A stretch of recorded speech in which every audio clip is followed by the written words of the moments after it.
Welcome everyone to our HGSC Industry Coffee Chat featuring the field of consulting.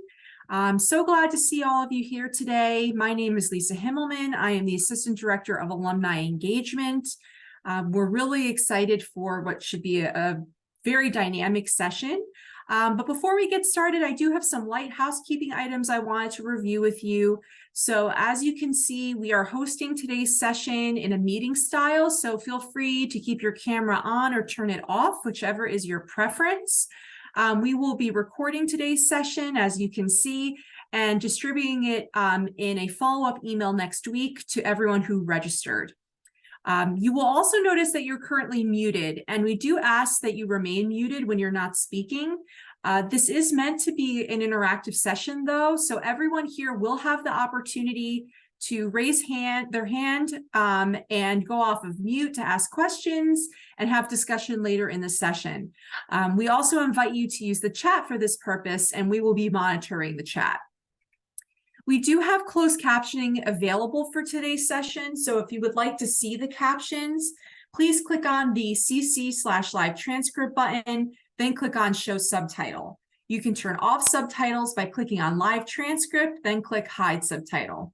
And as you see, my colleague Emily in the chat has put in a request for you to share some information about you. So if you could please put your HGSE degree, your program or concentration, and where you're joining us from, and your current role so we can get to know each other.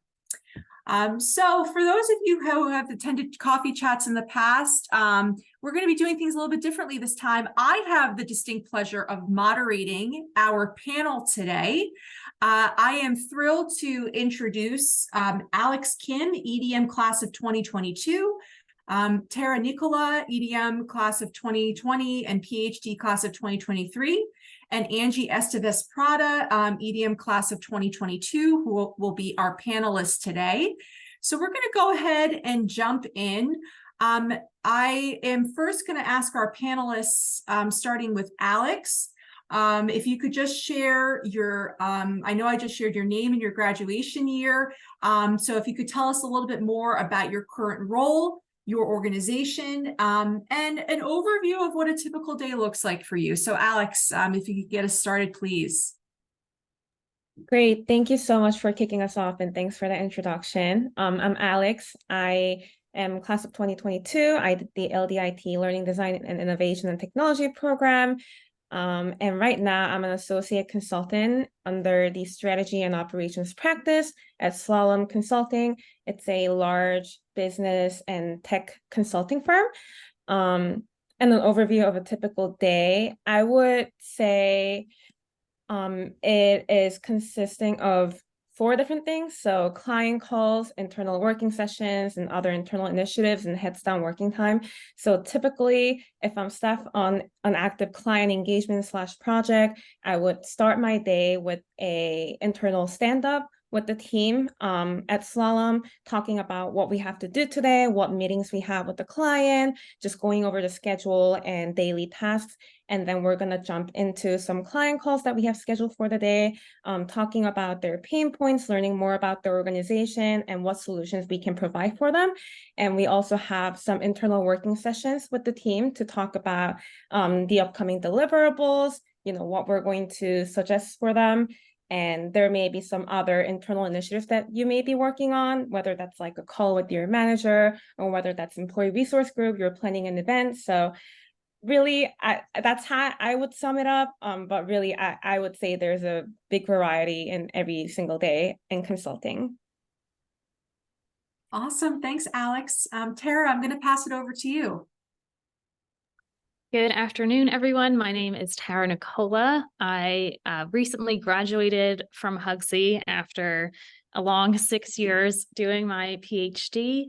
My background my research focuses on college admissions and high school counseling. My advisor was Mandy Savitz-Bromer. I saw we have some PS peers in the room today, which is exciting.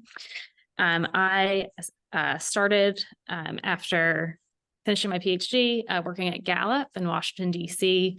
Many of you have probably heard about Gallup from the polls that Gallup has has done over the years around politics on a wide variety of other issues. Gallup, as I've been learning, does lots of different things, including having a custom research division. So academics, foundations, different businesses hire Gallup to assist them with doing research on a wide variety of social science topics, including education. So there is a small but mighty team that I work with at Gallup, working on various education-related projects that are qualitative and quantitative in nature. And my role is kind of two parts. One, on a lot of projects, I am contributing as the researcher, particularly projects related to higher education, which is my domain. And then in other projects, I'm the kind of account leader, we call it. So essentially the project manager, and am interfacing with the clients we work with and making sure we keep the projects on track in terms of our timelines and budget. So a lot of my day is largely split between those like project management tasks and doing research. But given my background, I am very much more drawn to the research side of my role. Yeah, I think that's it. Wonderful. Thank you, Tara. And Angie, over to you. Great.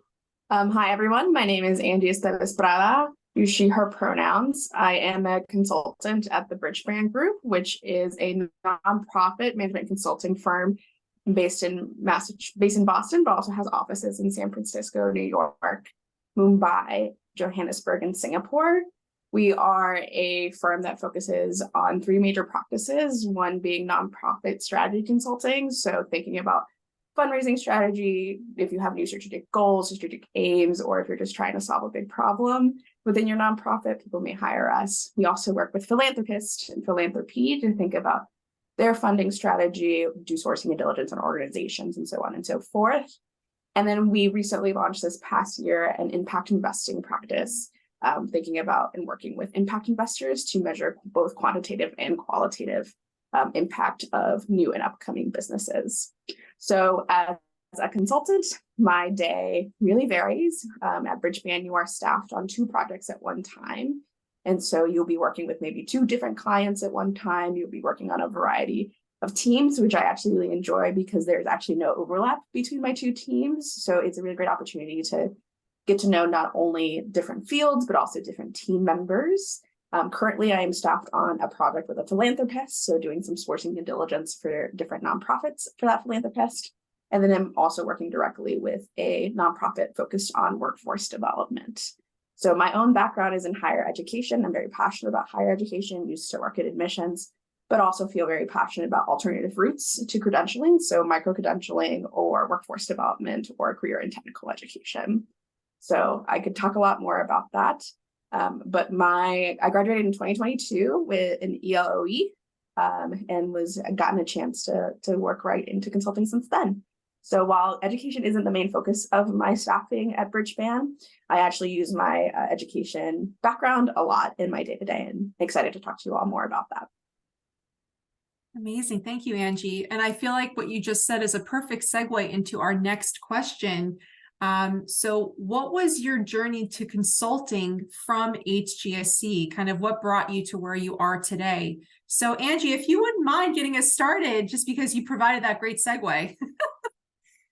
No worries, happy to add in. I knew I wanted actually to go into consulting before I started at HGSC due to the way that my particular firm does recruitment. It has a year-long advance of hiring. And so before I even, right after I finished my first summer class, I was already applying to the program. But my motivation for wanting to start consulting, and particularly nonprofit consulting, was because I was working in a direct service college access nonprofit that was scaling very rapidly. And while I was a junior staff member on there, I was kind of feeling and managing my own workload, but really feeling called to seeing how can I help senior staff leaders solve big problems and think about scaling not only in a way that benefits the organization, but the students that we were working with. So I was really thinking about how do we codify our program model when we're thinking about college guidance? How are we thinking about applications? And how is that going to scale? And because of that, I actually had a wonderful mentor that suggested consulting as a pathway for me, not knowing how good of a fit it was going to be. And so when I started HGSC, I actually tailored my classes to be helpful tools for consulting careers. So classes like nonprofit management, nonprofit financial management, classes around leadership. That was really helpful for me to not only get my job, but are actually things that I refer to on a day-to-day. So it was a rapid fire experience to both be learning at HGSC and applying actively, but it was actually really helpful to be doing both at the same time. Excellent. Tara, can you tell us about your journey? Sure. So I wasn't actively searching for consulting roles per se. I am a researcher. So when I finished my degree, I wanted to continue to do research related to higher education. During grad school, I spent a lot of time doing essentially research consulting, working with a variety of organizations on research projects, helping oversee those projects in terms of the actual project management and also contributing. So I was largely applying for research roles, and then kind of by happenstance came across an ad for an education research consultant at Gallup. And I was like, oh, wait, that's what I like to do. Like for me, the consulting role is more of a research role than like a typical, I think, consulting position. Great. And Alex, how about your journey? Yeah, so I would also say this wasn't like a carefully thought out plan at all. I came to Huxley and joined the LDIT program because my initial thought was to break into the education technology space. I really wanted to join one of the edtech startups, or I was even thinking about like higher ed administration. So that's kind of what I was planning when I first came to Huxley. But I had a chance to connect with a Huxley alumni who worked in management consulting. It's another big tech consulting firm called Accenture. He actually did the EPA program. And I wasn't even considering consulting necessarily, but talking to him and learning more about his career choices and seeing how we can apply our learnings from Huxley to just general management consulting was very fascinating to me. And I also had a chance to connect with some other people who went to Harvard at my current firm, and they were really passionate about their workplace and the things that they do at work, the projects that they do, although they're not necessarily connected to education per se. And so that sort of sparked my interest in consulting. So I talked to a lot of people at my current firm. I landed an interview. I sort of just like went through the process without really knowing so much about it.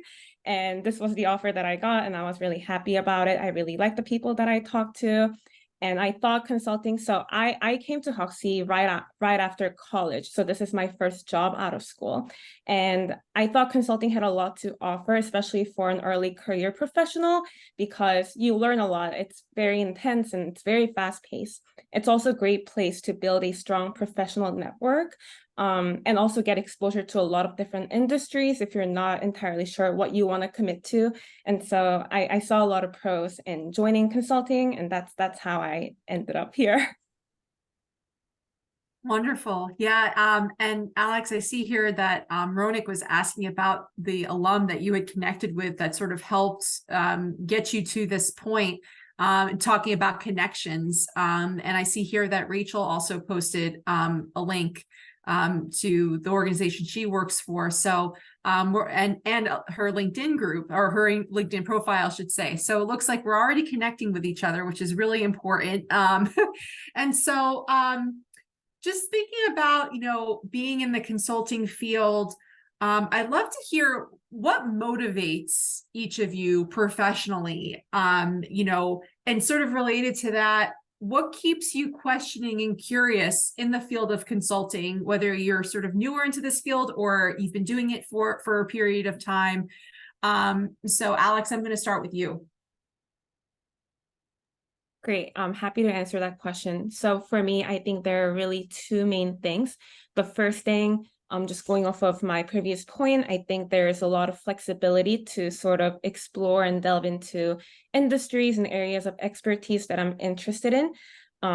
So, I mean, we do a lot of different kinds of things. It's not just research, it's not just tech implementation. There's so many different communities and industries that we work with.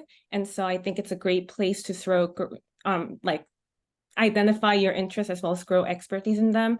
And another part is, I think consulting is essentially about, helping businesses meet their goals and grow their businesses and achieve their goals and desired outcomes. And I think just helping those businesses, realize their dreams and goals is meaningful in and of itself. So I find that very valuable and motivating personally. Absolutely. Angie, how about you? Great. I think the thing that motivates me the most about consulting is that I feel very passionate about impact and making systemic change in our systems, because there's just such deep rooted inequality, not only in the US, but around the world. And for me, as someone who worked directly in a nonprofit and worked directly in higher education, I knew there were so many people on the ground, like working really hard to solve these problems. And is there a way that we can both elevate solutions that are coming from within organizations and then also across organizations, and kind of be an echoing power or voice for that? And so my motivation is not that I think I can solve every problem. I actually feel very strongly that I can't, and that no one can. And in a way, consulting is a way to think more at a macro level on solutions and be a voice that kind of connects different parties that need to be working together, whether it's philanthropists having more unrestricted funding for nonprofits to grow and have overhead that we're also paying, nonprofit workers equitably, as well as like being able to help nonprofits work across each other and think about how do we see each other as collaborators instead of competitors, even if we're working in the same field. And so while all my projects might cross across so many different things, and I might be working on minute stuff from day to day at times, it's one of the things that allows me to still ground myself in the opportunity and be able to raise awareness and voices to voices that deserve to be heard, but sometimes need to be amplified. And so I guess that's my day to day. And when I'm like very deep into version 800 of a deck, I'm exaggerating, is a way to kind of keep it going and keep myself grounded in the work. Wonderful. Tara, how about you? I am really passionate about the projects I get to work on. They're very mission-rich projects and just fabulous clients who want to use research to make a difference and make an impact, as Angie was mentioning. So like a recent project that I just worked on was with the Smithsonian in DC. They did a really big survey of teachers and administrators across the US and internationally to understand what they need in order to be able to implement curricula around sustainable development and like teaching kids about the world and how to take care of it. And I just like really love seeing those projects come to fruition. And now that we've released the report, which you can read on the Smithsonian's website, hearing from them about the impact that it's making within their own community and globally, in getting different countries and states in the US to think about sustainable development and educating our youth today. So that really keeps me going. And then also at Gallup, I have the opportunity to work on a variety of projects. In grad school, I focused for 6 years on a very niche topic in college admissions. So this is kind of my first foray into being able in a long time into learning lots of different things beyond my narrow admissions realm. So I get to work on a lot of education studies, but also other work in political science and sociology and psychology. So just that variety, I really appreciate. Great. And, so I think it's so important for us to be talking about all of the benefits and like the positive impacts that you're all making in your roles, and how great it can be to be in a consulting role. But it may also be important for us to talk about maybe some of the challenges you experience, especially for folks in this room who maybe are considering going into consulting or who are currently in the field and may just want to enlighten themselves more. Angie, I wonder if I could start with you. Maybe what are some challenges you face? Maybe just things you'd want people to be aware of.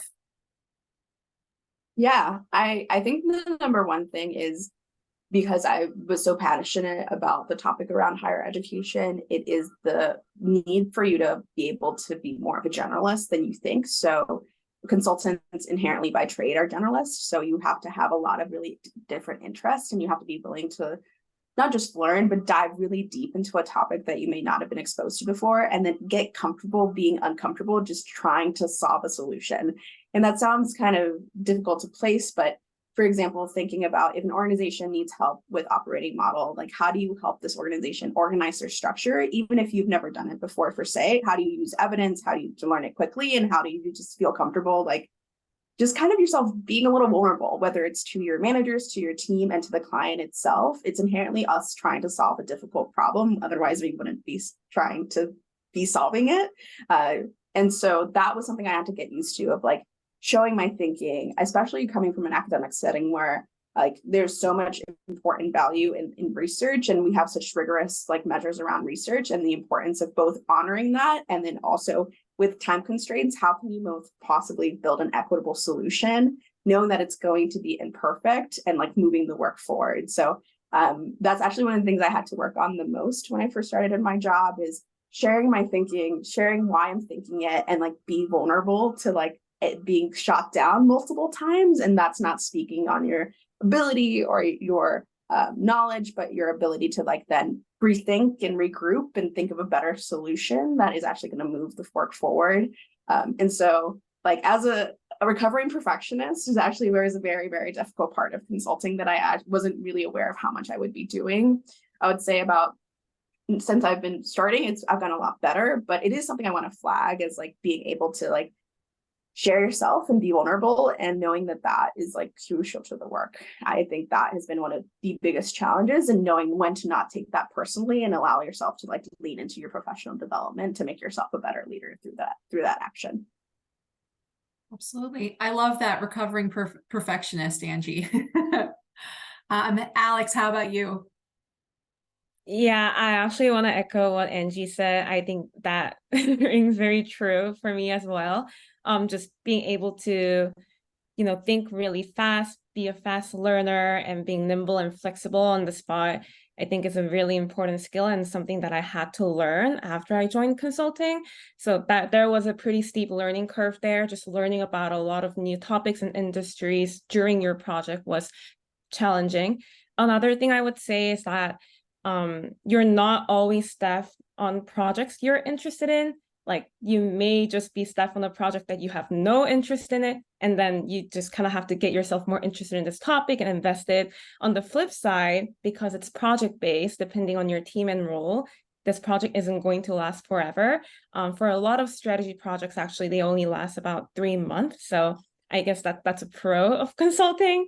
And just one last thing, I think by nature, there's a lot of pressure to continuously perform and meet your metrics, improve your value inherently, because you're working with clients. And so that could be stressful at times. And that's also something that I'm learning to just like deal better with. Definitely. And over to you, Tara. Something that I've struggled with. Well, I first want to check plus one to what Alex and Angie have said, because everything resonates. But for me, what has been a steep learning curve is similar in how to navigate time. In academia, you have a lot of time to do things, and time to think. Projects can take a long time so that you can really do them and be a perfectionist.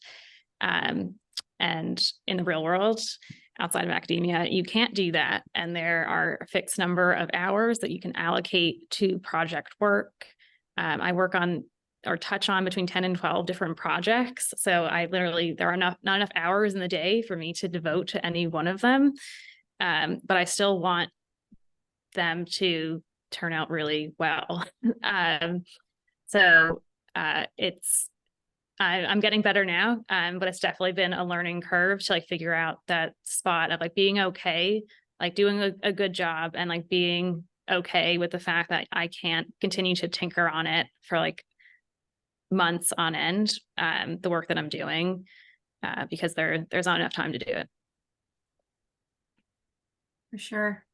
And so as we round out our formal panel portion of today's session and enter into audience Q&A, I wanted to ask all three of you if you could share one piece of advice that you would give to folks pursuing consulting or currently in the field, or maybe just, one piece of insight you haven't already shared that you feel would be important for them to know.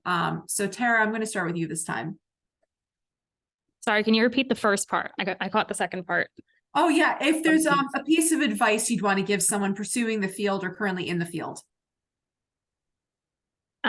Piece of advice for those interested in pursuing is to really find the right fit. Consulting means, I think, a lot of different things. There are a lot of different organizations and they do consulting very differently. So like my role is, I think, very different from Alex's role or Angie's role, but we're all considered consultants. So to spend the time to figure out what type of consulting you want to do and like to find that fit, because there is a lot of variety. I don't know if I could give advice yet to people who are in the consulting field because I am new as well in it. But I don't know, I guess something that is really important to me and what Gallup really emphasizes is well-being and making sure that you take care of yourself. And it's very easy given the number of projects and all the work that has to get done to work nonstop. And that leads to burnout. But making your health, your well-being, your family a priority, and finding an organization that prioritizes that. And I'm very fortunate that Gallup takes that very seriously in our culture, but not all organizations do. So to keep that very upfront when you're thinking about where you want to work. Great advice. Alex, how about you? Yeah, one piece of advice that I would give to people who are interested in joining consulting or pursuing consulting would be to network a lot. I mean, I got my job through networking. I even found out about consulting through networking. And so talking to a lot of people, hearing about what they do day to day, I think can be very helpful in terms of identifying whether that's for you or not. Learning about different kinds of consulting is really nice. And so, yeah, networking a lot, doing a lot of research prior to joining consulting, I think would be really great. Excellent. Great advice. Angie. Yeah, I guess one of the biggest pieces of advice that I actually have are for anyone who doesn't traditionally see themselves in consulting. So I won't lie and say consulting has been historically a very predominantly white male field.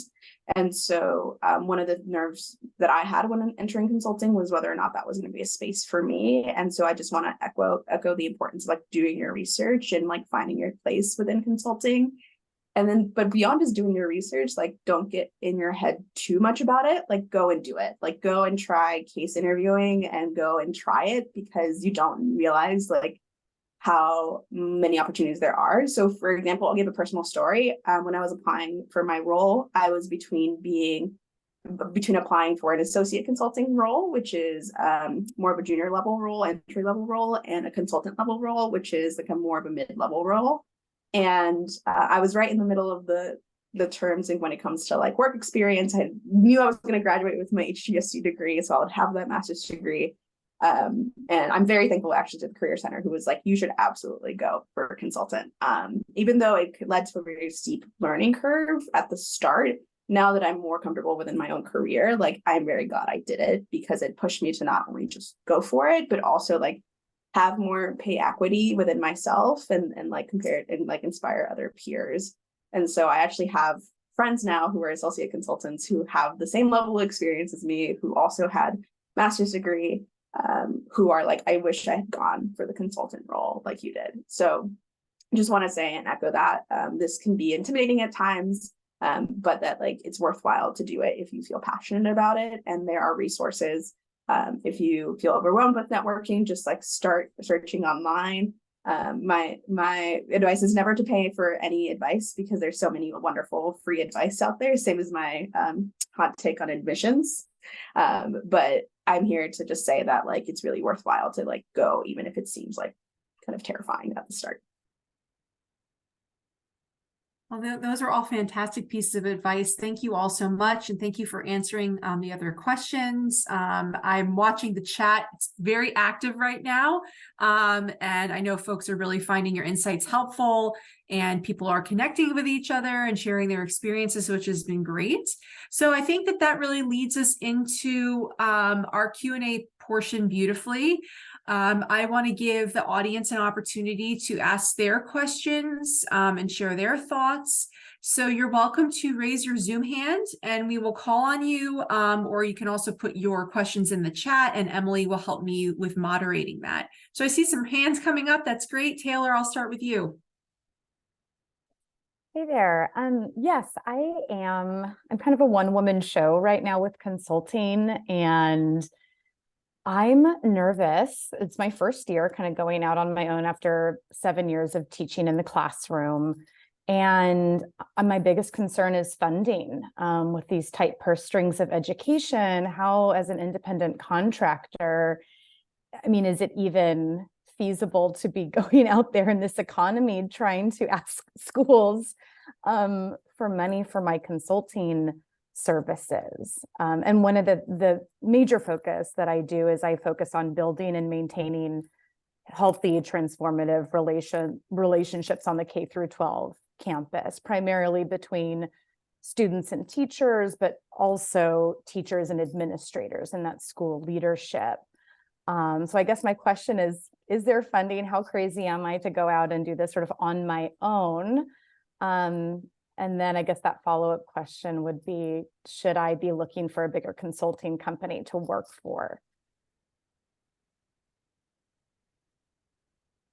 So any of our panelists can jump in.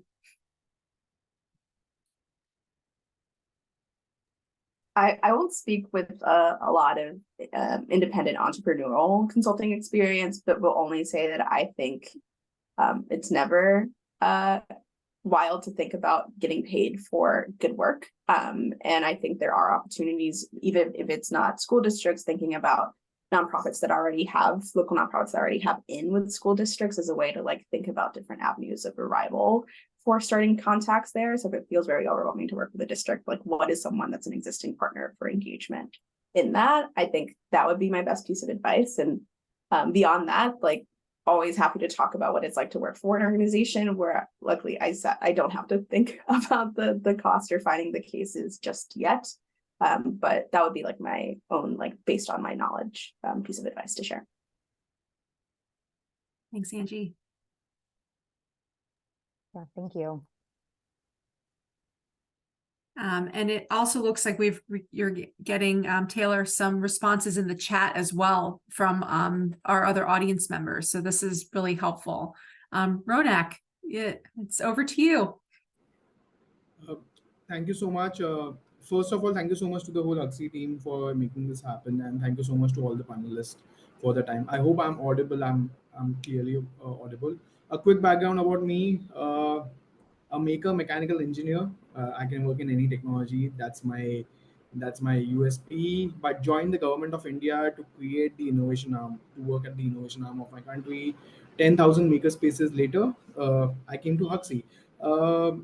So my vision or my thought is that my experiences of creating an innovation mission within the global South context can be used by a consulting organization. And the challenge is that A, I am not really finding the right fit, and B, I'm having really big troubles while networking with people. Okay, I definitely have a decent amount of networks of people that I can connect with. However, the hiring process is not getting converted. So what are your thoughts on that? specific aspects. Wherever I apply, I definitely get a call for the first interview, but things don't are not materializing, and that is adding to a little bit of frustration right now, to be honest.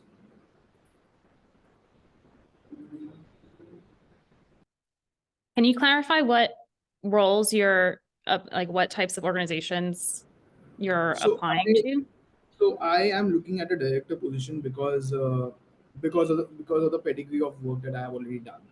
Okay, so director position specifically in education strategy for developing countries and multilaterals, BMGF, UNICEF, and so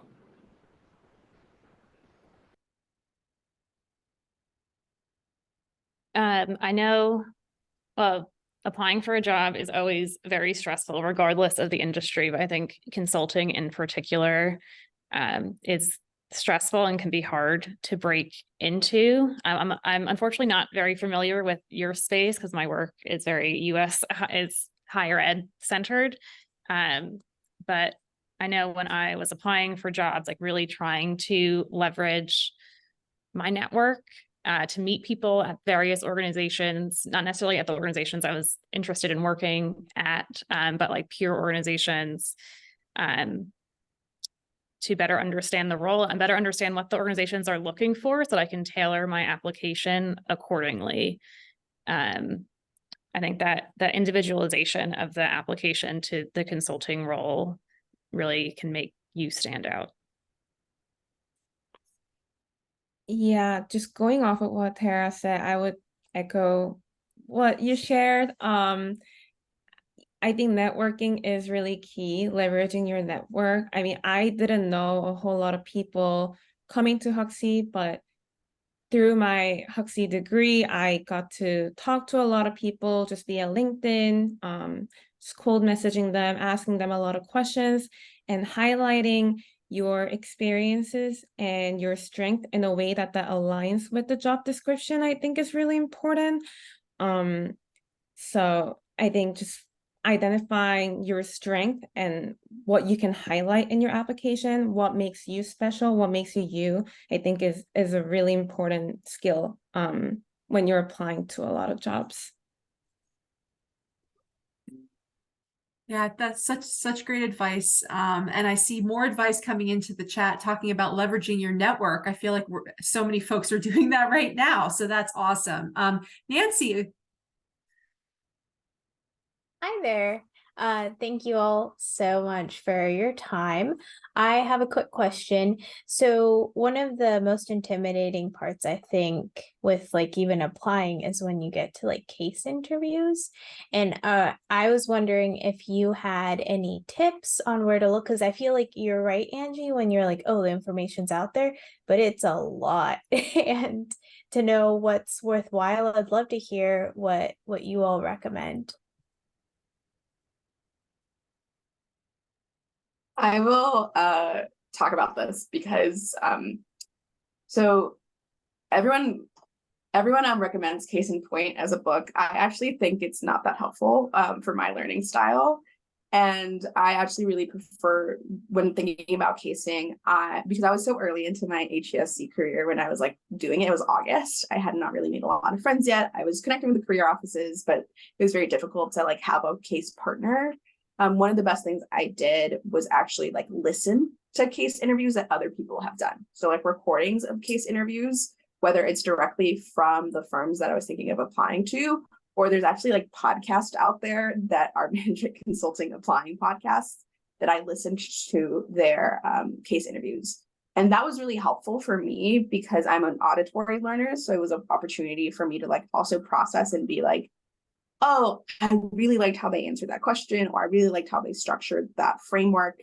And that allowed me to like start making my own notes and like tailor how I would answer a case interview question for myself versus like panicking when I'm like trying to do a live one first before knowing like the background of like what's the flow. Because I had like, when I tell you like zero exposure to management consulting before I decided to apply, I mean zero. And so that was one of the best ways for me to do it, especially as a solo applyee.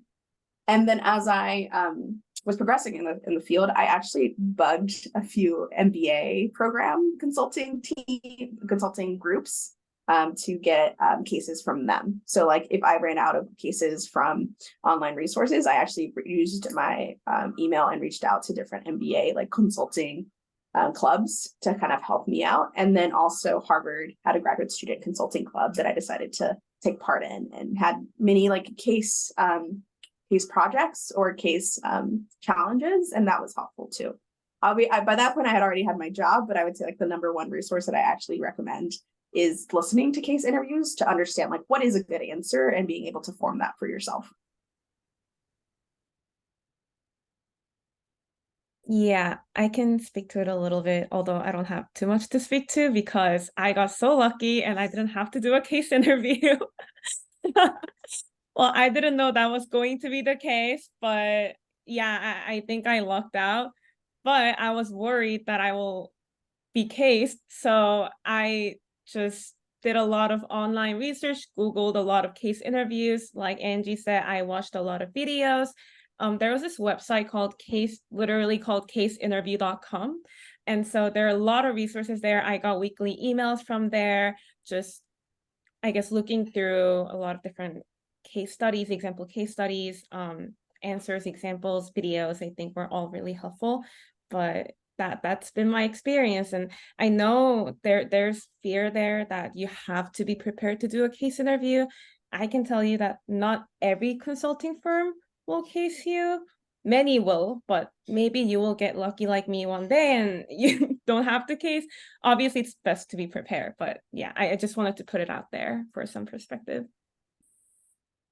Yeah, for my type of consulting like research role, there is no case interview, or like we don't do cases really. So I didn't have to prepare any of that, which I appreciate because that is a lot of time that you need to put into preparation. Right. Chiamaka. Hi. So I had a question for everyone. I think across your different backgrounds, this may apply. During my time at Harvard, I was in a Harvard Ministerial Leadership Program. And so we work with a education ministry in an African country in order to essentially we like did a case, and we had to provide a research project and a consultation. And as someone interested in consulting, I think about that experience and how difficult it was to navigate when team members have different perspectives that have a lot more harm to them than they realize, and how to communicate that while also defaulting to the general consensus. Because I mean, I understand what professionally I need to do, but the emotional, psychological processing and trying to communicate when it's like, I respect perspective difference, but what if you know this perspective can have really, really deep harm, and even your client doesn't have the background to understand the depth of harm that can cause. So I would love just both your take on it, but also on a personal level, how you are able to experience that in a way that you don't feel like you are, I don't know, mitigating the voice within to accept whatever happens to keep your job kind of thing. So yeah.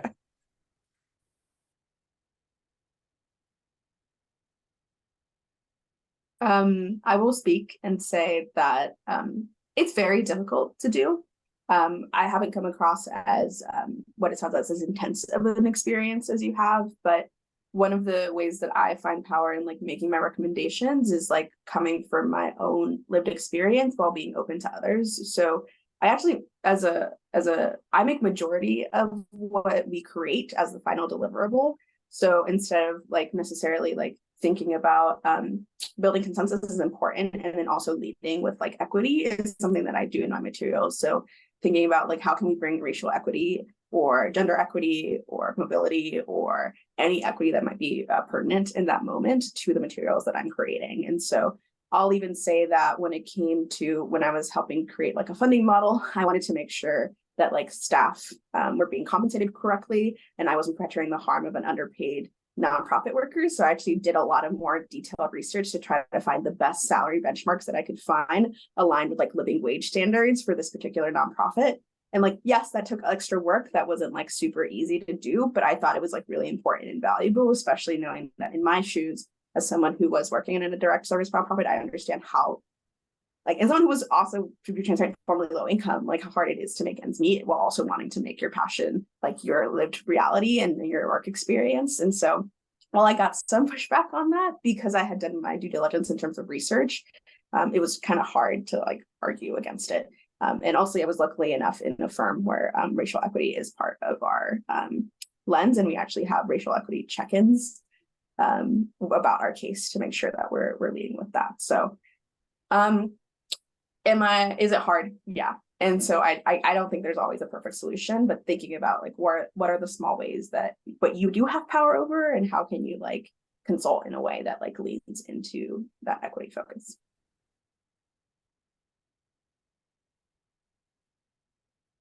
On all of my projects, what is really important to me is it's like when we initially start the engagement, it's setting expectations with the folks that I'm working with around like who I am as a researcher, or what my values are and what I bring to the project.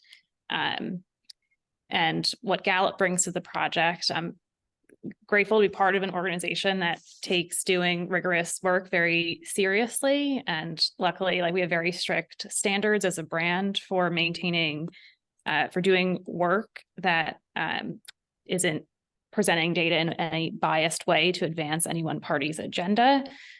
So I'm able to kind of leverage Gallup's values to say, like, if a client wants to like make some sort of statement with the data, like I have the power to say you can't actually do that because it's not aligned with what we know from the data set itself. So that makes me feel better to be able to move the project in a direction that I think is right and that Gallup would approve.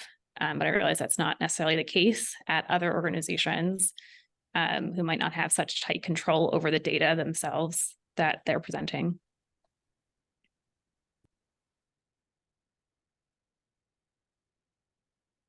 Chang, go ahead. Thank you, Lisa. Hi, everyone. Thank you, everyone, for this very engaging alumni chat. And I so love seeing so many recovering imperfectionists here. This made me so much better because I'm still in the slow process of recovering from perfectionism. I'm the founder of Humor Leadership Consulting based in New York City, and we provide leadership development training, executive coaching services, and organizational DEIB innovation strategy consulting. I'm lurking here because I'm seeking talents and interested my like-minded individuals who are interested in leadership and organizational innovation, because I've been receiving some invitations to bid on a number of proposals for organizations in New York City, and I would love to collaborate with people who have an interest in this field. And I put my contact information in the chat, so I'd love to connect afterwards. And I hope we can have more of those similar type of alumni chat. It feels like a free therapy session. Wonderful. Thank you, Chang. And Lou, go ahead. Hello, thank you for the panelists. Oh, by the way, can you hear me well? Yes, we can hear you. Oh, okay, great. Thanks everyone for your time. I really appreciate your sharing your career insights. So my first question is for Tara in particular, because I'm interested in knowing a little bit more about the Gallup. What exactly is the organization is looking for? The reason I'm interested is because I share a similar background as Tara. I'm a PhD graduate. Although from a different institution, I got my master's from the HDP program at Harvard, but then went on to a different institution for a different PhD program. But I'm very interested in learning more about the Gallup in terms of the type of skills that particular organizations. Yeah, sure.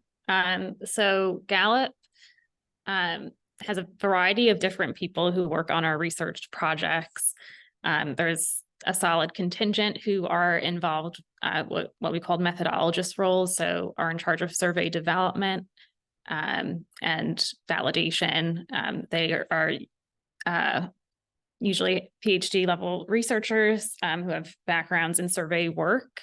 There's also a separate team that is in charge of weighting the survey data, which is really critical to be able to make claims that are representative nationally or internationally, depending on what kind of population we're looking at. Gallup also hires for research consultant roles, so assisting with like the survey tasks, assisting with qualitative work. I'm technically hired as an account leader, which is technically a project management role. But when I was applying, I made it clear that I didn't want to just do project management for my job. And Gallup, it's very flexible and really allows you to mold the position to what you want it to be.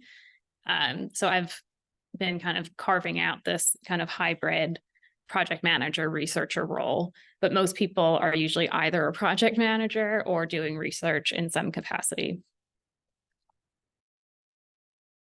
Thank you. My second question is the podcast regarding the consulting. This is for everyone. Are there any particular podcast website you recommend for people who are interested in the case interview preparations? Yes, I linked it above. The one I used most heavily was a podcast called Strategy Simplified, where they showed both like live casing, but also have Q&As with consultants from various firms. So it's a good way to like get to know culture at other organizations. But it tends to be very skewed towards the biggest firms. So I'll say that because I actually think there's a lot of great consulting organizations that are smaller across the US and the world.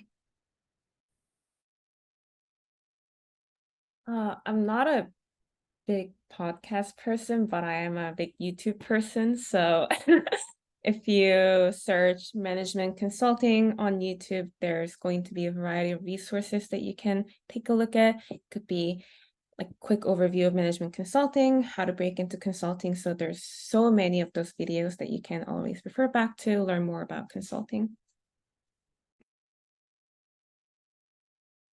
Yeah, I unfortunately don't listen to podcasts and didn't have to do case interviews, so I'm not a good resource here. Thanks, everyone. Really appreciate it. Thank you, Lou. So we probably have time for one more question. If anyone wants to jump in here, raise your hand, put it in the chat, or Emily, if I missed any in the chat, please let me know. Hi, can you hear me? Yes. Hi, I'm calling in from telephone land. My question is for all three. In your time there in your firms, from what you've observed, what types of opportunities exist for mid to late career, maybe subject matter experts in your firms? It seems as if it's something that might be an early career option, but have you observed situations where there are people who are seasoned and are placed in a useful or reasonable position?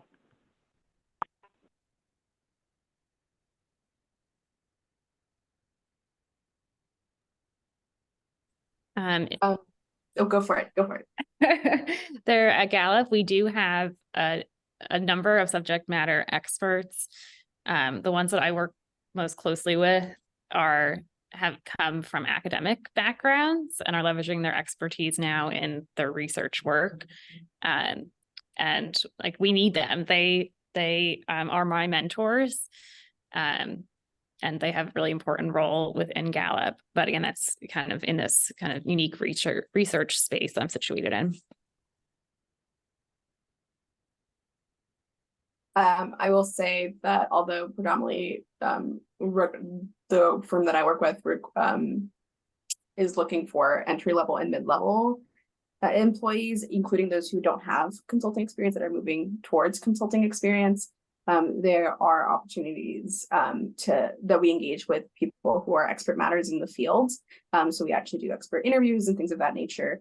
There's nothing that I have privy or power over, but I know that that is part of like the norm, is to really consult those who have been doing the work in the work and continue to move it forward.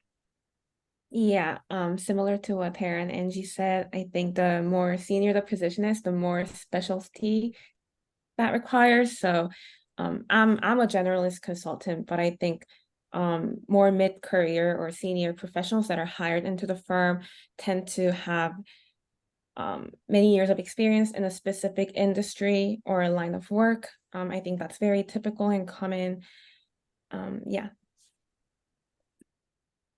And just to add, like we also have, besides like direct consulting, like there's opportunities like to really run efficiently within the organization. So I'll give the example of that. We recently hired for a like senior level role around someone who specializes in internal communication, because as we're growing as a firm, we're still small compared to a lot of other firms. We're about 400 people now. And as we're growing, there is an opportunity for more cross-office engagement, cross-office communication, strategic insights within our own organization. There's also specialists when it comes to like engineering, project management. So it's not always like the direct consulting work, but there are opportunities across consulting firms that do that kind of work if you are more specialized. Perfect. Well, this seems like a good place to end it. Tara, Alex, Angie, thank you so much for your time today, for sharing your expertise. I know I found this very insightful, and based on our audience participation and the active chat, I'm sure everyone else did as well. Love seeing the connections and the networking going on too. So I just want to mention really quick, I noted this earlier that next week I will send out a follow-up email with contact information, as well as the video recording of today that you can revisit. And I look forward to seeing many of you connecting on LinkedIn in the coming days. So thank you so much again.